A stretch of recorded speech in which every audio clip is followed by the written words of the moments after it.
The ship landed on 6 months ago, and Ho still hated everything about this planet. He stood at the edge of the colony's safety wall and looked out at the red dust plains that stretched toward the mountains. The air smelled like copper and smoke. 2 suns hung in the sky, one orange and one pale white, and they made shadows that never looked quite right. His father had called this place an opportunity. His mother had called it an adventure. Ho called it what it was, exile.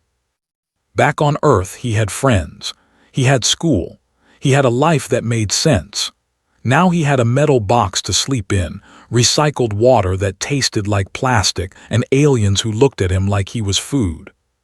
Ho watched a group of them walk past the colony gates. They moved in a line, 5 of them, each one standing over 2 meters tall. Their skin was covered in scales that shifted from green to brown depending on the light. Their eyes were yellow with black slits in the center. Their hands had 4 fingers, each one ending in a curved claw that could cut through metal. They were hunters, warriors. They had lived on this planet for thousands of years before humans ever arrived. And they hated humans. One of them turned his head and saw Ho watching. The alien's lips pulled back to show rows of sharp teeth. It was not a smile. It was a warning. Ho did not look away. He stared back until the turned and continued walking with his group. "You should not do that." Ho turned to see his father walking toward him. Sung was a thin man with tired eyes and gray hair at his temples. He wore the uniform of a colonial translator, gray and simple, with a communication device attached to his collar. "Do what?" Ho asked. "Challenge them with your eyes. To the direct eye contact is a challenge. It says you think you are equal to them, or stronger." "Maybe I do." Sung sighed. He put his hand on his son's shoulder and squeezed gently. "I know this is hard. I know you did not want to come here, but we must be careful. They do not respect us. They think humans are weak. If we give them a reason to be angry, they could hurt us, and there is nothing the colony could do about it. So we just let them look at us like we are nothing. We survive, that is what matters." Ho pulled away from his father's hand. "That is not living, that is hiding." He walked away before his father could answer. The colony was small. 200 humans lived here, mostly scientists and miners and their families. They had come to because the planet had valuable minerals that Earth needed. They allowed them to stay because humans traded technology for mining rights. It was supposed to be a partnership, but Ho had seen how partnerships worked on this planet. They took what they wanted, humans gave what they had to give, and everyone pretended it was fair. Ho walked through the colony's main street, past the food distribution center, and the medical building, and the school where he spent his mornings learning things he would never use. He walked until he reached the small housing unit where his family lived. His mother was outside, working in a small garden she had built from alien soil and earth seeds. Min was a botanist, and she had spent months trying to make things grow on this planet. Most of her experiments failed, but she kept trying. "You look angry," she said without looking up. "I am always angry." "That is true." She brushed dirt from her hands and stood up. She was small, like Ho, with dark hair that she kept tied back and kind eyes that always seemed to see more than they should. "What happened today?" "Nothing, the usual, walking around like they own everything. Father telling me to be quiet and not cause trouble." "Your father is trying to protect us." "By being a coward." Min's eyes hardened. "Your father is not a coward. He is smart. He knows that sometimes the bravest thing you can do is wait." "Wait for what?" "For the right moment." Ho did not understand what that meant, and he did not want to ask. He went inside the housing unit instead. His sister was there, sitting on the floor with a tablet in her hands. Was 10 years old, 4 years younger than Ho, and she seemed to be the only member of the family who actually liked. She spent her days learning about the planet's animals and plants, drawing pictures of warriors, and asking questions that made their parents uncomfortable. "Did you see them today?" she asked when Ho entered. "See who?" "The hunters. They were going to the Amber Valley. I heard them talking about it. They are hunting something big." "You should not listen to their conversations." "Why not? It is interesting. They talk about honor and strength and proving themselves.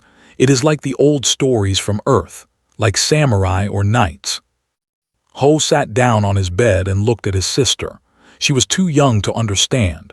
She saw the as exciting and mysterious. She did not see the way they looked at their family, like insects, like things that did not matter. "They are not knights," Ho said. "They are bullies. They think they are better than us because they are bigger and stronger. That is not honor, that is just power." "Maybe," said, "but maybe if they got to know us they would change their minds." "They do not want to know us. They want us to stay small and quiet and out of their way." Was silent for a moment. Then she said, "I think you are wrong. I think people can change, even aliens." Ho did not answer. He lay back on his bed and stared at the ceiling. That night he dreamed of the warrior who had shown his teeth. In the dream, the alien was chasing him through red dust, getting closer and closer, and Ho could not run fast enough. He woke up with his heart pounding and sweat on his face. He lay in the darkness and listened to his sister breathing softly in the bed across the room. He thought about what his mother had said, "Wait for the right moment." What did that even mean? How long were they supposed to wait? How long were they supposed to let treat them like nothing? Ho did not know, but he knew one thing. He was tired of waiting. The next morning he woke up early. He packed a small bag with water and food. He put on his boots and his jacket. And he followed the hunters toward the Amber Valley. He did not know what he was looking for. He did not have a plan. He just knew that he needed to see them, to understand them, to find out why they thought they were so much better than humans. He stayed far behind, moving carefully, using the rocks and hills for cover. They did not notice him. They were focused on the hunt ahead. Ho watched them move through the red landscape, and he felt something strange in his chest. Not fear, not anger. Curiosity. What made a warrior? What made someone worthy of respect? He was about to find out. The Amber Valley got its name from the color of the stone walls that rose on both sides of the narrow path. When the twin suns hit the rocks, they glowed like fire. It was beautiful and dangerous at the same time. Ho kept his distance from the hunters. He moved from rock to rock, staying low, keeping quiet. His heart beat fast in his chest, but he did not stop. He had come too far to turn back now. There were 5 in the hunting group, 4 males and 1 female. The female walked at the front of the group, and the others followed her without question. She was tall, even for with darker scales than the others and bright yellow eyes that seemed to see everything. Ho had heard stories about her. Her name was, and she was the daughter of Elder, the leader of the largest clan on. She was said to be one of the best hunters on the planet. Fast, smart, deadly. Behind her walked a younger male with lighter scales and a scar across his face. Ho recognized him immediately. The one who had spit at his feet in the trading post. The one who had called humans grass-eaters and laughed when Ho's father had said nothing. Ho felt his hands make fists. He wanted to throw a rock at its head. He wanted to show the alien that humans were not as weak as he thought. But he stayed hidden. He watched. The hunting group moved deeper into the valley. They were tracking something. Ho could see how they studied the ground, touched the rocks, smelled the air. They communicated with each other using hand signals and low sounds that he could not understand. After an hour of walking, they stopped near a wide open area where the valley floor was flat and covered with short grass. A herd of animals was grazing there. They looked like deer but bigger, with 6 legs and long necks. Their skin was pale blue, and they moved slowly, eating the grass without any fear. They spread out around the edge of the clearing. They were preparing to hunt. Ho found a good hiding spot behind a large rock. He watched as raised her hand, giving silent orders to the others. Each hunter moved to a different position, surrounding the herd from all sides. It was impressive. They moved without making any sound. Their bodies seemed to become part of the landscape, invisible until they wanted to be seen. Ho felt a strange mix of feelings. He still hated how they treated his family, but he could not deny that they were skilled. They had spent their whole lives learning to survive on this planet. They understood it in ways that humans never would. He was so focused on watching the hunters that he almost missed it. A track in the dirt, right next to his foot. Ho looked down and felt his blood turn cold. The track was huge, bigger than his whole body. It had 5 deep marks where claws had dug into the ground. The dirt around it was fresh. This track was made recently, very recently. Ho looked around slowly. He searched the rocks, the shadows, the places where something big could hide. He knew about everyone in the colony knew about them. They were the most dangerous predators on 6 legs, armored skin, teeth like knives. They could kill a warrior in seconds. They hunted alone and they were patient. They would wait for hours, hidden perfectly, until their prey came close enough to attack. They were not hunting the deer. They were being hunted themselves. Ho's mind raced. He had 2 choices. He could stay hidden and hope they attacked and not him, or he could warn them and reveal that he had been following them. If he warned them, they would be angry. They might hurt him. They might drag him back to the colony in shame. His father would be furious. But if he stayed silent, they would kill some of them, maybe all of them. He thought about who had spit at his feet. He thought about how good it would feel to watch that alien face his own death. Then he thought about the other hunters, about the fact that they had families too, that somewhere in the village there were people waiting for them to come home. He could not stay silent. Ho stood up from his hiding spot. He opened his mouth to shout a warning. And then his foot stepped on a dry branch. The sound was like a gunshot in the quiet valley. Every head turned toward him at the same time. 10 yellow eyes stared at him with surprise and anger. Was the first to speak.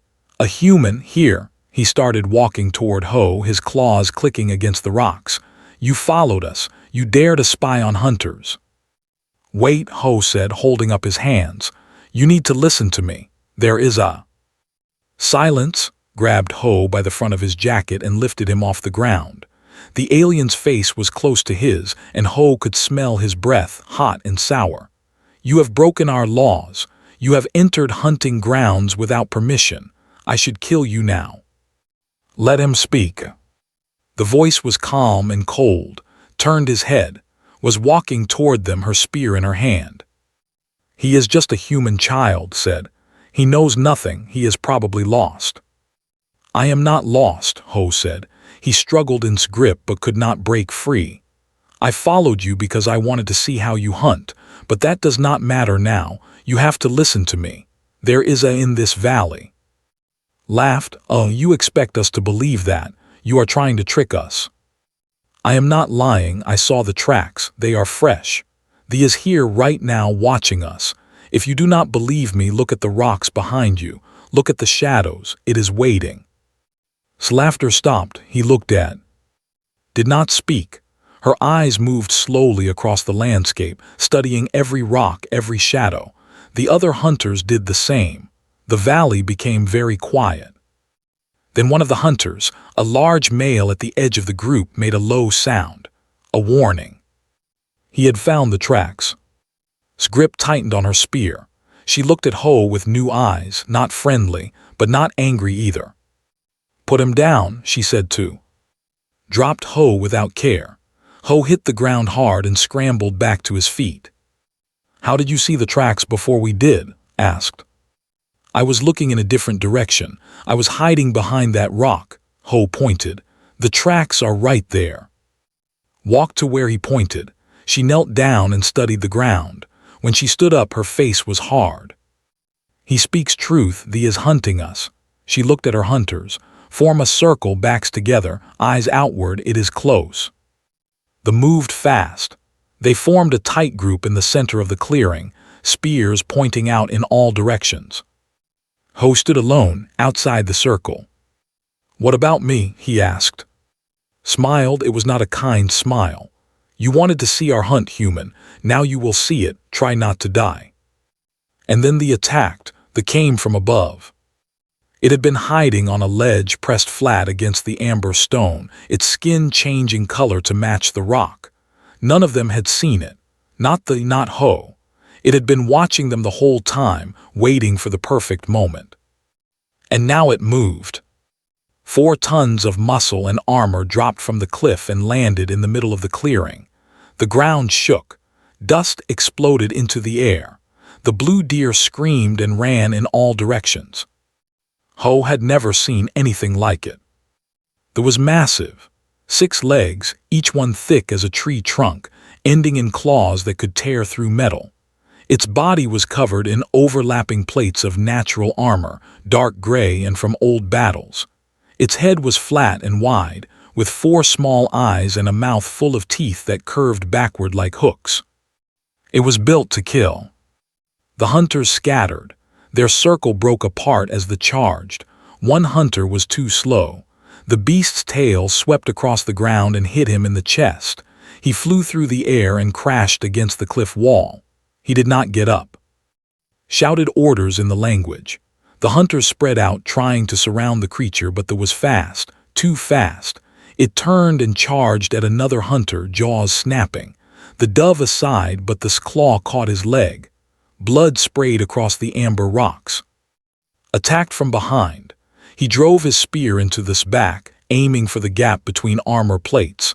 The spear went in, but not deep enough. The roared and spun around. Its tail hit like a hammer, sending him flying across the clearing. Ho stood frozen. His body would not move. His mind screamed at him to run, to hide, to do anything, but his legs were made of stone. This was real. This was not a game or a story. This was death, right in front of him, and he was going to die on this alien planet alone, and no one would ever know what happened to him. The finished with the hunters who were standing. It turned its flat head and scanned the clearing with its 4 small eyes. It was looking for more prey. It found Ho. The beast started walking toward him. Slow, patient. It knew he could not escape. It had all the time in the world. Ho's legs finally started working. He turned and ran. He ran deeper into the valley, away from the clearing, away from everything. He did not know where he was going. He just ran. Behind him, he heard the following. Its 6 legs pounded the ground in a rhythm that got faster and faster. Ho saw a narrow crack in the cliff wall. A space between 2 massive rocks, just wide enough for a human to squeeze through. He dove for it. His body scraped against the stone as he pushed himself into the gap. His jacket tore. His skin burned, but he made it through just as this claw raked across the entrance. The beast could not follow. It was too big. It pushed its head against the crack, trying to reach him, but Ho crawled deeper into the dark space. He found himself in a small cave. The ceiling was low and the walls were close, but there was enough room to sit up and breathe. Outside, the screamed with anger. It paced back and forth in front of the crack, waiting. Ho sat in the darkness and tried to calm his heart. He was alive. He was safe, for now. But then he heard something that made his blood freeze. A voice, small and scared, coming from somewhere behind him in the cave. Ho! He turned around so fast that he hit his head on the low ceiling. There, in the shadows at the back of the cave, was his sister. His voice cracked. "What are you doing here?" Crawled toward him. Her face was covered with dust and tears. Her small body was shaking. "I followed you," she said. "I wanted to see the hunters too. I stayed behind you the whole time. But then the monster came and I ran and I found this cave," and she started crying again. Ho grabbed her and pulled her close. He could feel her heart beating fast against his chest. She was so small, so scared. "It is okay," he said, even though it was not okay. "I am here. I will protect you." "How? That thing is huge. It is going to wait for us. It is going to eat us." Ho looked toward the crack in the rock. He could see the shadow moving back and forth. It was not leaving. It had found prey, and it would wait as long as it needed to. He thought about calling for help, but who would come? The hunters were hurt, maybe dead. The colony was too far away. No one knew they were here. They were alone. Ho held his sister and tried to think. The cave was small but safe. They could not reach them here, but they had limited water and no food. They could not stay forever. "What do we do?" whispered. "I do not know yet. Let me think." But before he could think of anything, the shadow outside changed. They moved away from the crack. Its footsteps got quieter, moving away from the cave. For a moment, Ho felt hope. Then he heard new sounds, voices, weak and hurt but alive. They was not leaving. It was going back to finish what it started. Ho looked at his sister. Then he looked at the crack in the rock. "Stay here," he said. "What? No, do not leave me." "I have to. They are hurt. The monster will kill them." "But what can you do? You are just stopped." She knew what she was about to say. "You are just a human. You are just a boy. You are weak." But Ho did not feel weak anymore. Something had changed inside him. He did not know what it was or where it came from, but he knew one thing. He could not hide while other people died. "Stay here," he said again. "Do not come out, no matter what you hear, promise me." His eyes were wide and wet. "I promise." Ho kissed her forehead. Then he turned and crawled back toward the crack in the rock. The sunlight was blinding after the darkness of the cave. He squeezed through the gap and stepped back into the valley. There was 50 meters away, walking toward the fallen hunters, was on her feet barely, holding her spear with both hands. Blood ran down her face from a cut on her head, was on the ground trying to stand, but his leg was twisted in a way that legs should not twist. The other hunters were not moving at all. Saw the coming. She raised her spear and prepared to fight, but she could barely stand. She had no chance. Ho did not think about what he was doing. He did not make a plan. He just moved. He picked up a rock from the ground. It was heavy and sharp, about the size of his fist. He ran toward them, screaming as loud as he could. "Hey, over here, come get me." They stopped. Its flat head turned toward the small creature that was making so much noise. Ho stood between the beast and the wounded. His legs were shaking. His heart was trying to break out of his chest. But he did not run. He held his ground. They stared at Ho. In all its years of hunting, it had never seen anything like this. Small creatures ran. That was the rule of the world. Small things fled from big things. It was simple. It was natural. But this small thing was not running. This small thing was standing in front of it, making loud sounds, holding a rock like it was a weapon. They tilted its flat head. Its 4 small eyes studied the human boy. It did not understand. But it did not need to understand. It only needed to eat. The beast took 1 step forward, then another. Each step made the ground shake. Ho felt his whole body tremble, but he did not move back. He could not. Behind him was barely standing, was on the ground. The other hunters were hurt or dead. If he ran now, they would kill all of them. Then it would find the cave. Then it would find. He could not let that happen. "Come on," he said to the beast. His voice was shaking, but he forced the words out. "You want to fight? Let us fight, just you and me." They took another step. It was close now, 10 meters away. Ho could see every detail of its body, the scars on its armor, the old wounds from past battles, the drool dripping from its hooked teeth. This creature had been killing things long before Ho was born. It had survived on this planet for decades, maybe centuries. It was the perfect predator. And Ho was a 14-year-old boy with a rock. But he did not run. Behind him he heard its voice, weak and confused. "Human, what are you doing? Run, you cannot fight it."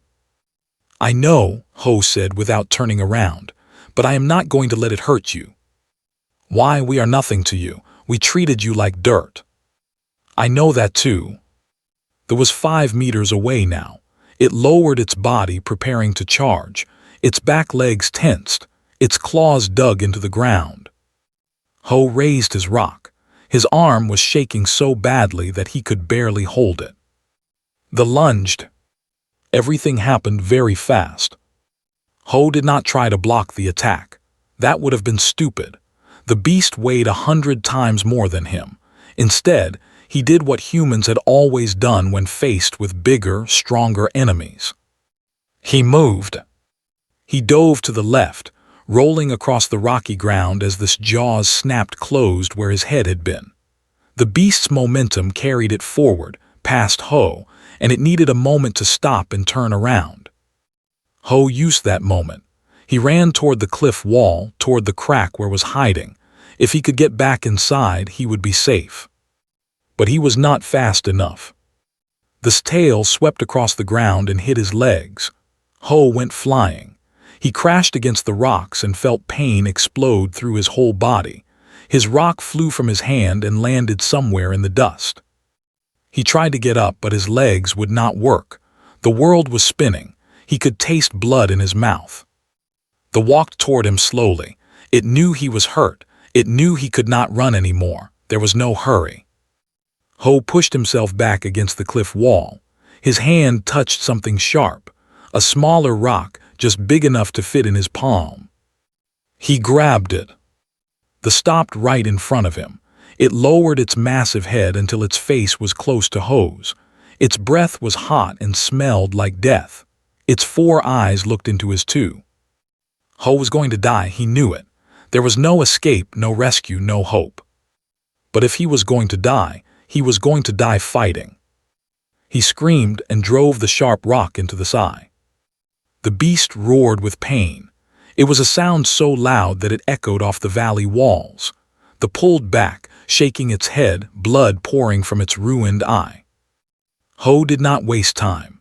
He pushed himself along the wall toward the crack in the rock. His legs still were not working right, but he used his arms to drag himself forward. There was blind on one side now. It spun in circles, confused, angry, in pain. Its claws raked across the rocks, throwing up sparks and dust. Ho reached the crack. He squeezed inside, feeling the rough stone tear at his skin. Behind him, the recovered. It saw where he had gone. It rushed toward the crack and pushed its massive head into the gap. Ho crawled deeper into the cave. He could hear the beast trying to force its way in, breaking rocks, screaming with rage. Ho's voice. She was right in front of him, reaching out her hands. "Get back," he shouted. "Get to the back of the cave." But did not move. She grabbed his arms and pulled, helping him crawl faster. Together, they moved to the deepest part of the small cave, where the ceiling was lowest and the walls were closest. This head was in the crack now. Its jaws snapped at the air. Its one good eye searched the darkness for them, but it could not reach. It could not fit. "Come on," Ho screamed at it. His voice was raw and broken. "Come and get me, come on." The beast screamed back at him. It pushed harder, breaking more rocks, making the whole cave shake. Dust fell from the ceiling. For a terrible moment, Ho thought the cave was going to collapse. He held close and closed his eyes. But then he heard new sounds, voices, the ring of metal on armor. Had reached them. She was standing behind her spear in both hands, covered in blood and dust. Was next to her, standing on one leg, his face twisted with pain. The heard them and pulled its head out of the crack. It turned to face the new threat. Did not hesitate. She drove her spear deep into the beast's neck, aiming for the gap in its armor. This time the blade went deep. Blood sprayed across the rocks. Attacked from the other side. His spear found another gap, another weak point. The screamed again, but this time the sound was weaker. More appeared.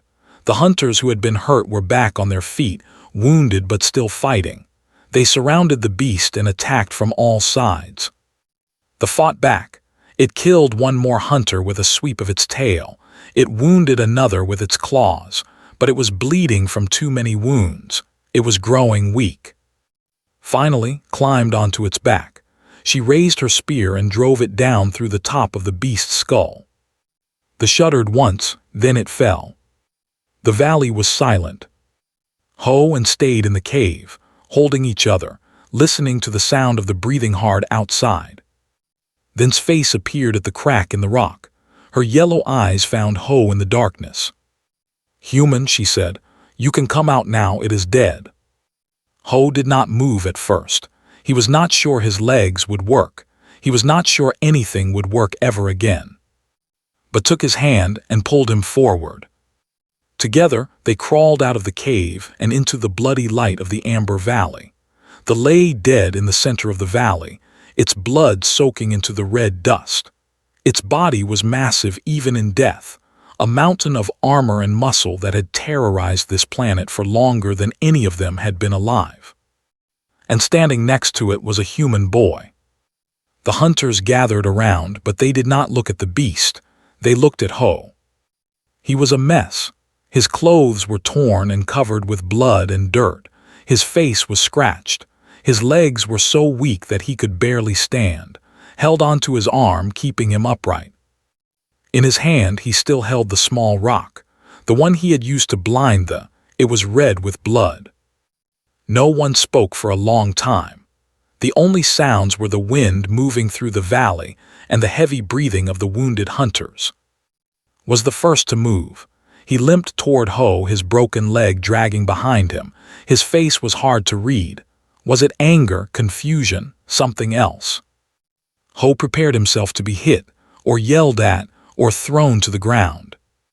Instead, stopped right in front of him.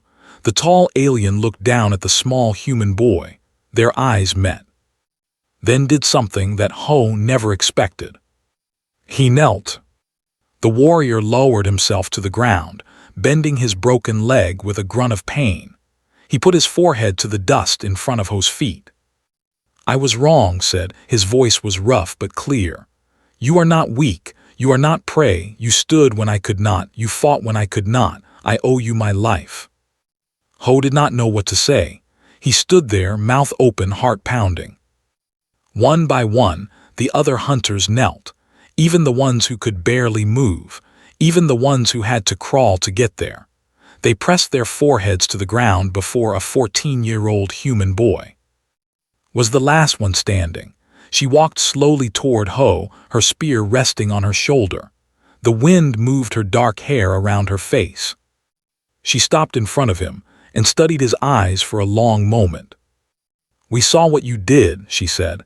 "We saw you run toward the instead of away from it. We saw you stand between it and us. We saw you wound it when you had no chance of winning." She paused. "Why? Why would you risk your life for us? We have treated your people with nothing but disrespect." Ho thought about the question. He did not have a good answer, or maybe he did, but it was hard to put into words. "My sister was in the cave," he finally said. "If the killed you, it would have found her next. I could not let that happen. You could have stayed hidden. The beast might have eaten us and left. You might have escaped." "Maybe, but I would have to live knowing I did nothing while people died." His eyes narrowed slightly, not with anger, with something like curiosity. "You fought to protect warriors, warriors who would never have done the same for you." "I know. That is either very brave or very stupid." Ho managed a small smile even though it hurt his face. Maybe both. For the first time, his expression changed. The hard lines of her face softened just slightly. It was not quite a smile, but it was close. "Perhaps," she said. Then she turned to look at the other hunters. "Get up, all of you. We have dead to honor and wounded to care for, and we have a long walk back to the village." They rose from the ground slowly. 2 of their hunters had died in the battle. Another 2 were badly wounded, but they were alive, most of them, because of what Ho had done. Moved to stand next to Ho. He was much taller, even when leaning on a broken leg. "I called your people grass eaters," he said. "I said you were weak. I was a fool." Yes, Ho said, you were. Laughed. It was a strange sound, harsh and rough but genuine. You speak your mind, I respect that. From now on I will call you something different. I will call you Biter, the one who bit back. Ho was too tired to laugh, but he felt something warm in his chest. It was strange. An hour ago, he had hated more than anyone on this planet. Now he was standing next to him like an equal. Tugged on Ho's arm. What about Mother and Father? She asked quietly. They will be so angry when they find out where we went. Ho's warm feeling disappeared. She was right. His parents were going to be furious. He had broken every rule, put himself and his sister in danger, and almost gotten killed. But he was alive, and something important had happened today, something that might change everything. Let them be angry, he said. We will explain later. Right now, we need to help the wounded get home. Looked at him with surprise. You want to come to our village? You cannot carry all the wounded by yourselves. You lost 2 hunters, the others are hurt. You need help. We do not need help from humans. Maybe not, but I am offering anyway. Stared at him for a long moment, then she nodded once. Very well, you may come, but be warned. Many in our village will not welcome you. They think as once thought. They will see a human boy and see only weakness. Then they will be surprised, Ho said. The walk back to the village took 3 hours. Ho helped carry one of the wounded hunters, taking one arm while took the other. The hunter was heavy, but Ho did not complain. He put one foot in front of the other and kept moving.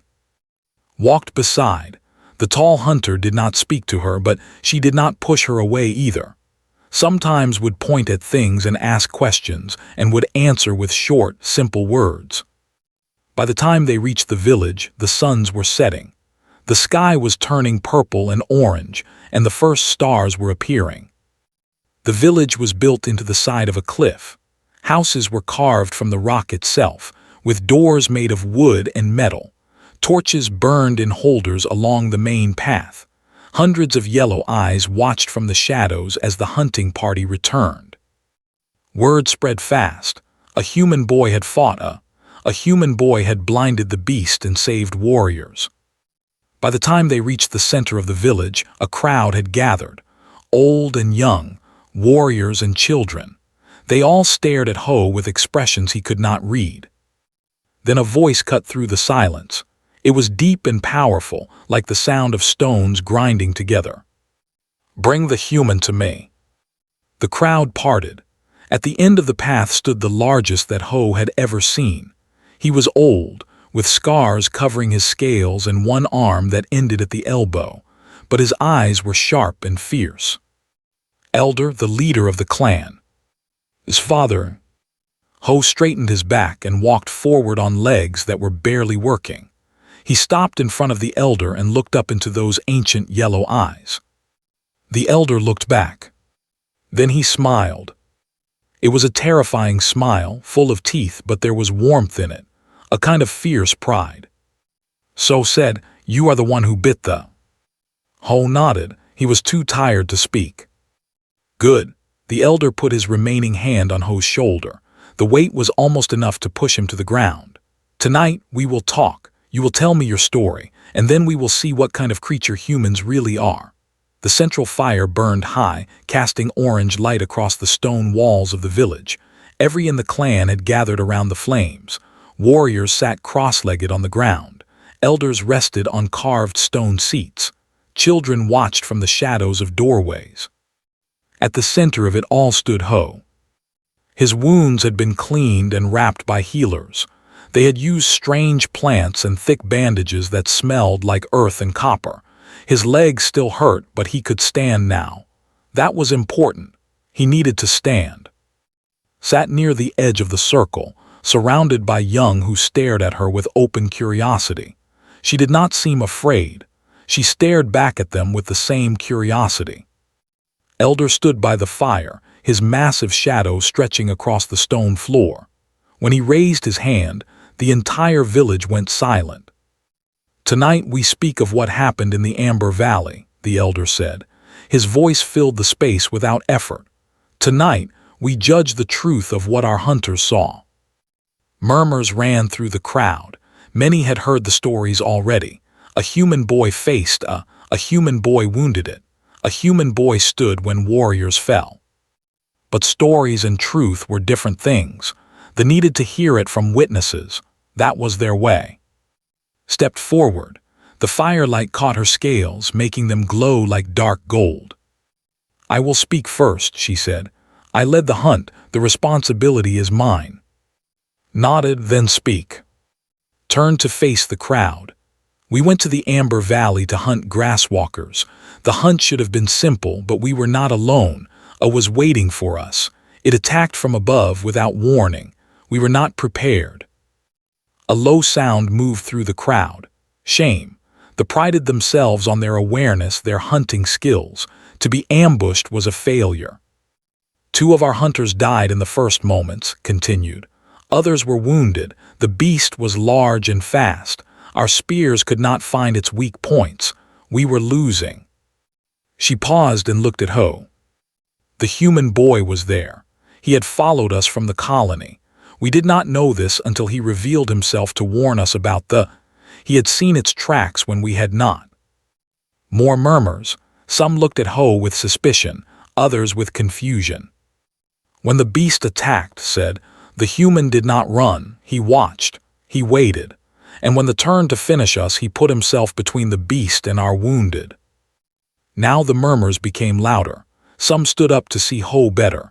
Some shook their heads, not believing. "He had no weapon but a rock. He had no armor. He had no chance.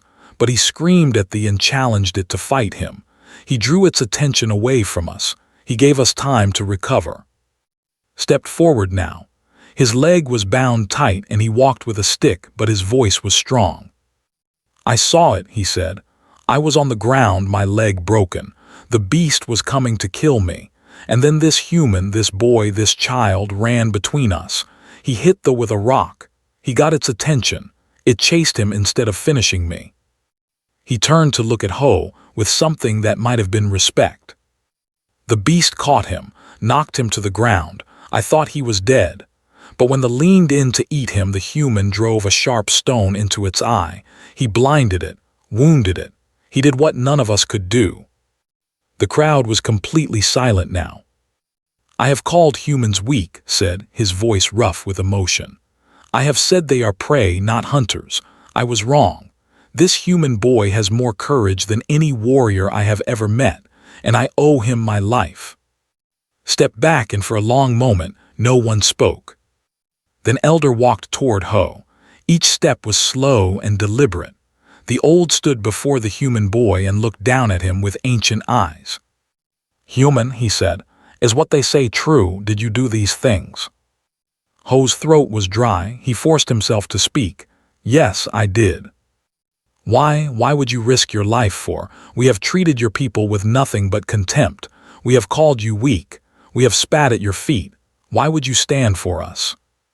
Ho thought about the question. He had been asked it before but this time felt different.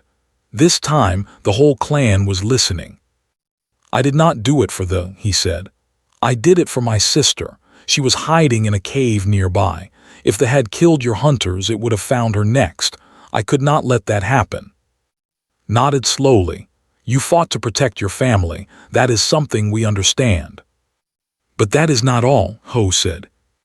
The elder raised an eyebrow. "Go on." "I was scared.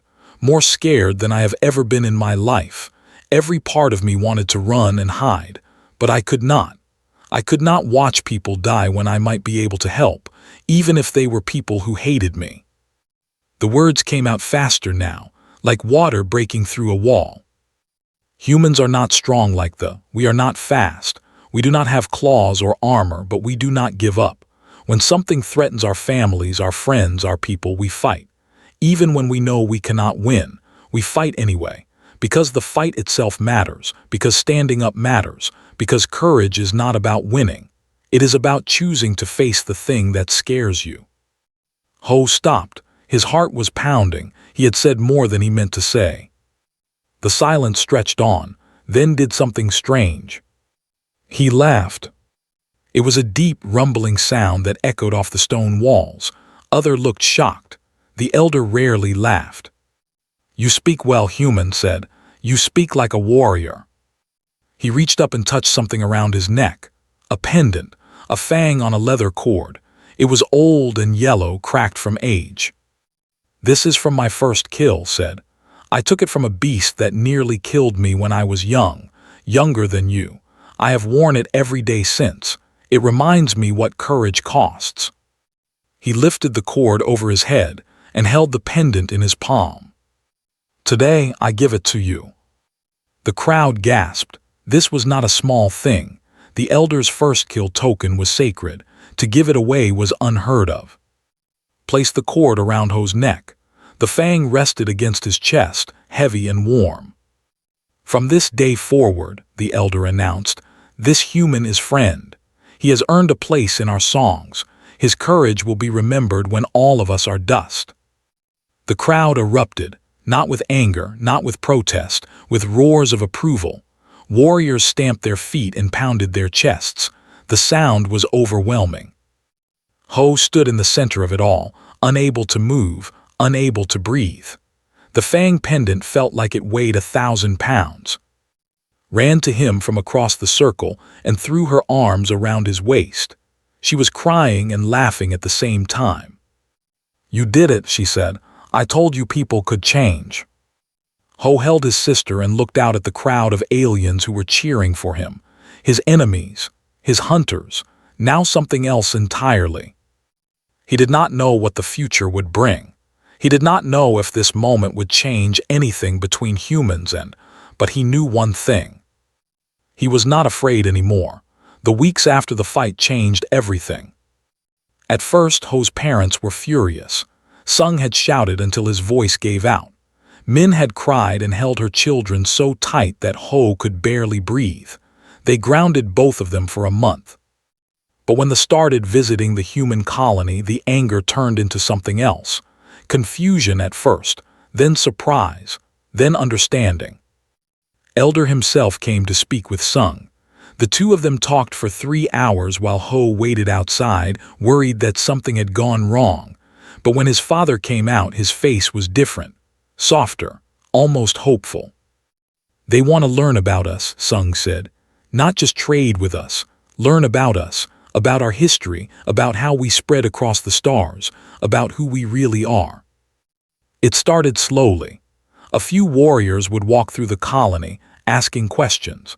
They looked at human machines with curious eyes. They watched human workers and tried to understand how such small creatures could build such complex things. Became a regular visitor. His leg healed wrong because of the battle, and he walked with a limp now, but he did not seem to mind.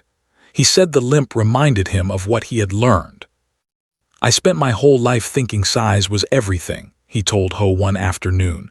They were sitting on a rock near the colony wall, watching the twin suns set. "We grow strong and fast.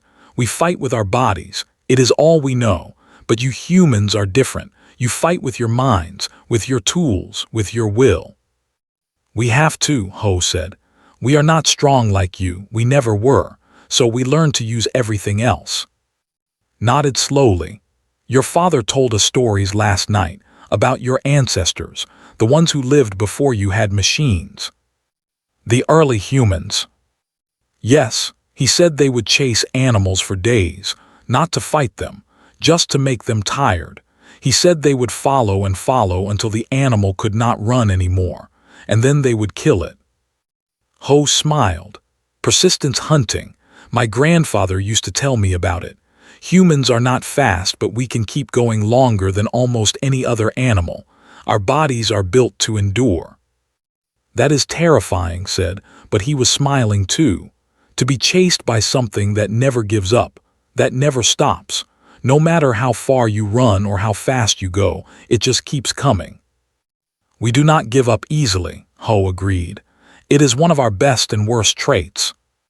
Was quiet for a moment. Then he said, "I called you grass eater once. I thought it was an insult, But now I understand something. Grass eaters survive. They spread across the land. They fill every corner of the world. Hunters like us, we are fierce, but we are few. Grass eaters are many, and they never stop growing. It was a strange compliment, but Ho accepted it. Came to visit often too. She was different from, more serious, more focused. She wanted to understand humans not out of friendship but out of strategy. She was thinking about the future. Your people came to our planet for minerals, she said one evening. She and Ho were walking through the colony together. Other humans watched them pass with wide eyes. But you build too much for just mining. You build schools for your children, gardens for your food, homes that are meant to last. You are not planning to leave. No, Ho said. We are planning to stay. Is our home now too? That worries some of my people. They think you will spread, that you will take more and more land until nothing is left for us. Maybe, or maybe we can share, build something together. Stopped walking and looked at him. Do you really believe that humans can live together? Ho thought about the question. A month ago he would have said no. Humans and were too different. They would never understand each other. But then he had stood in front of a with nothing but a rock, and warriors had knelt before him, and an elder had given him his most sacred possession. I believe we can try, he said, and maybe trying is enough. Did not answer, but something in her eyes shifted, just slightly. The biggest change came when asked to teach her how to track. Ho expected to refuse, was just a human child, small and soft, with no skills that would be useful in the wild. Why would a hunter waste time teaching her anything? But said yes. They started going out together every few days, would show how to read tracks in the dust, how to smell the air for signs of animals, how to move quietly through rocky terrain. Was not good at most of it, but she tried hard, and she never complained. Your sister is strange, told Ho one day. I know, he said, she always has been. She does not see the world the way other humans do. She does not see enemies and friends. She just sees things to learn about, things to understand. Is that bad? No, it is rare and valuable. Paused. She asked me to teach her our language, the old words, the ones we use for ceremonies and songs. Ho was surprised. What did you say? I said I would think about it. In return, Ho taught how to play chess. She was terrible at first. She could not understand why anyone would spend hours moving little pieces around a board when they could be doing something useful. But Ho explained that chess was not about the pieces.